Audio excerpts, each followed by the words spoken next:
kind of graced by the wind.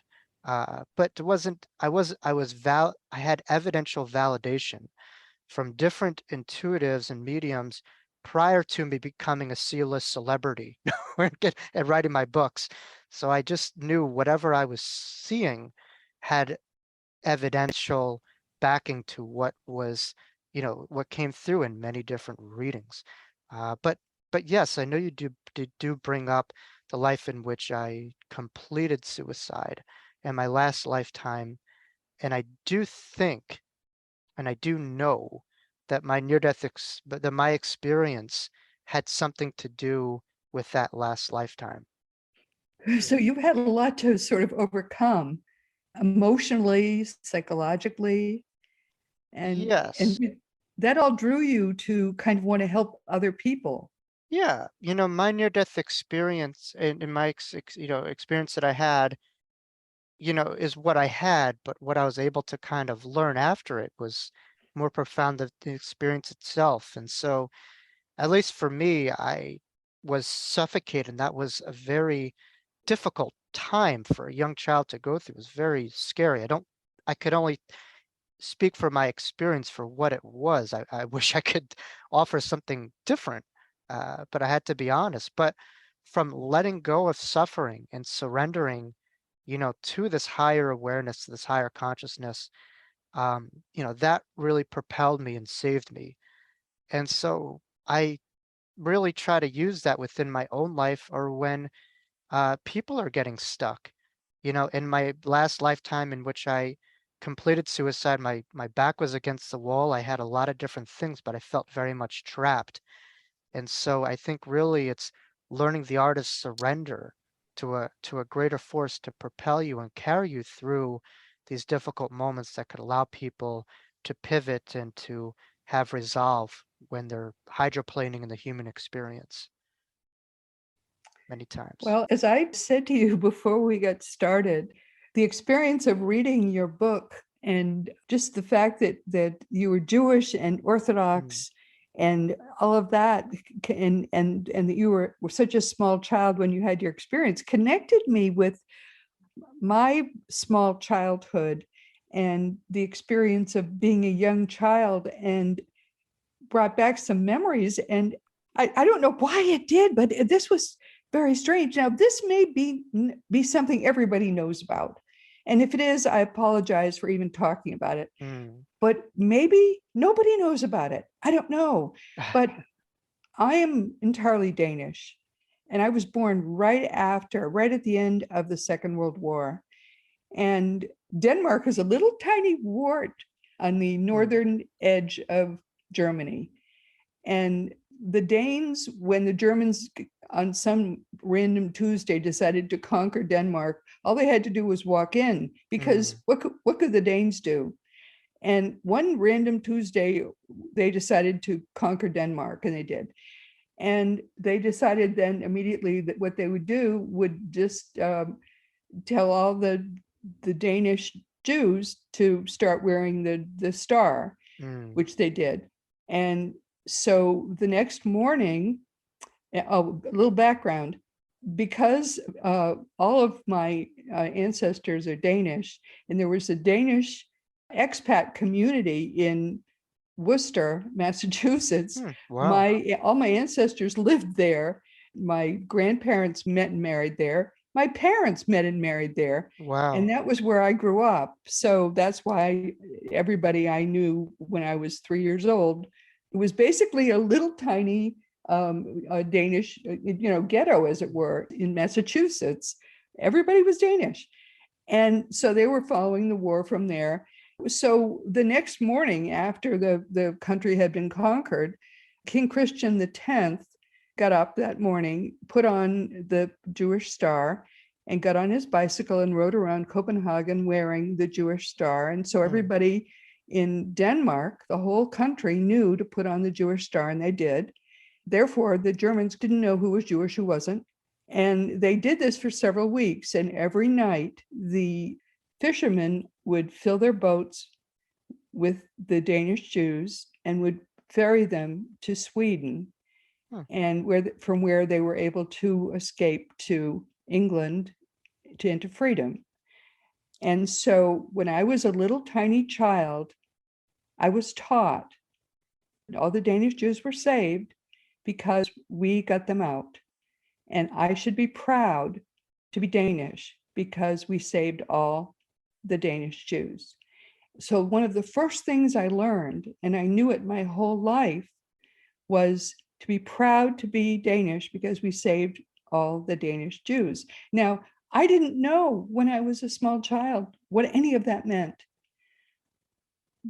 And I don't think I realized for most of my life why I have been such an ardent supporter of Israel, Mm, of any of it.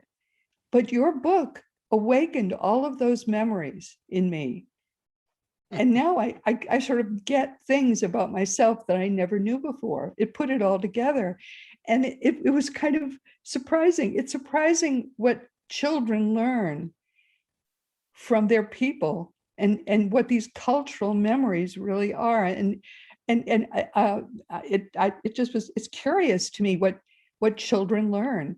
And it sort of awakened bigger things in me. It made me understand where cultural loyalties come from, not just mm. cultural loves, but cultural hatreds too. You see what I mean? Yeah, isn't it amazing though, when you do a good act in the moment, you're not thinking of the impact. You're just doing the best thing that you can to help someone.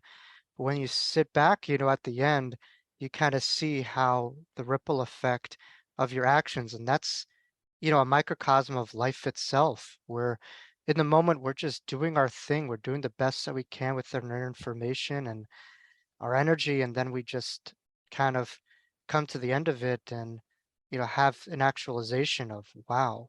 So I have an immense amount of gratitude, um, for your Danish ancestors and for all the work that they did. I wish so many others would be so courageous to do that. We may have limited, the millions of casualties that happened during that era. And you just think about, the 10, I would say around 10 million people total, but 6 million Jews were killed. And it was some of the most talented, the brightest, entertainers and Yeah. artists at that time, all washed by a generation. Just wonder, what could have happened if they lived out their lives and how different could the world, but you can't think like that. It, was what it was. And there are reasons we just aren't entirely sure of all of them, but my God, that was a whole generation wiped out of, A whole some of the most generation was gifted. wiped out. Yeah, But those the Danes, no one fired a shot. They couldn't defend their country.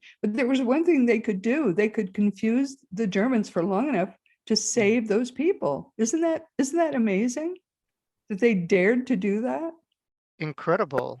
And it's amazing when you go into trust and faith, and have that, it's a real weapon. It's a real power. I mean, you talk about how Israel was, established. I mean, they had their backs against 3 or 4 countries in the Six-Day War, and that's how they were able to take it. And I think it made sense for them, I think in the late 40s or 50s to get it because they were so traumatized from, you know, other nations just booting them out or, having a genocide against them. They needed their own homeland, as security. So it was so miraculous for all the lives that were shed for now all of a sudden to Jews to have their own homeland and state, and to overcome immense odds, in the military operation of doing it. But I guess I didn't realize till I read your book, and because you keep bringing up all the cultural details, Mm. that you went to synagogue for this, you did this, you did that, and I just didn't. It never occurred to me why I feel so viscerally supportive of Mm. Israel. Well, of course, because that's where those people ended up when they finally got out. They went to Israel, and that's where my people are. The people my people saved all ended up there. Yes, of course, I want them to be safe because my people saved them. Very, very amazing how when we're children and the things we're taught then, they stay with us all our whole lives. Yeah, incredible. I'm glad you were able to have that moment. and, put the pieces of the puzzle together. That's Yeah. very important, because sometimes we could be missing things and not getting to the root of things. And that's the work that I do, as a therapist, hypnotherapist, is just to allow people to kind of put some of the pieces of the puzzle, the mosaic together, to kind of see the beauty. Because sometimes we're focusing on one thing, we can't see the whole, picture. And, people come to me through, groups or individual sessions, they're able to kind of put a couple things together from the ground up that could help them move the needle in their lives. I think that the whole hypnotic regression, past life regression, and also future life progression, which some people do, is quite important. Mm.